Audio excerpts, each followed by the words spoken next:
mberi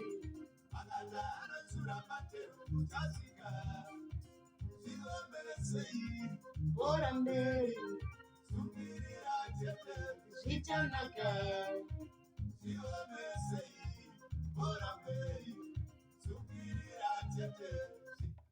ndadanga kuravera kambo kubva kuna Gift Amuli akabatana naGoda Moyo pamwe chete naTawanda Tobaiwa kambo kachinzi Love Life FM yakabatana neMimosa pamwe chete neZRP neTSCZ uye Friendship Bench vari kuparura ivo chirongwa cheLove Life #LoveLife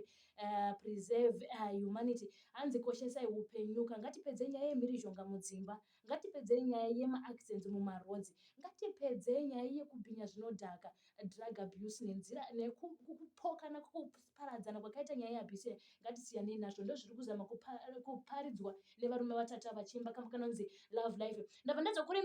ndazokuridzirai kambo kubva kuna Gift Amuli hanzi bhora mberi kambo kakaburisa makore ati pfuure yakati wandei sizvo munongoziva kana iri mande yega yega pasungura mutunga dzese mande tinenge tichiita kare nanhasi ndichikuplayirai kambo kemunhu kakudhara nekamanje manje kachangobura saka Love Life ndo kambo kakabugwana naGift Amuli mazuva achangopfuura aya wakateerera yaFM net 1.8 kana kuti 101.9 taura neni pa0717605027 kana kusendawo text message yako pa0718335890 fambidzana neni uchindudza kuti weekend yako yanga iri seyangu yanga yakaropafadzwa zvakanyanyisa ndakanga ndichifara kwandakanga ndiri ikokoko ndoimba kuti nemoka makanga muri zvakanga zvakarongeka uye zvichinyatso kuendeka chaiko chaiko.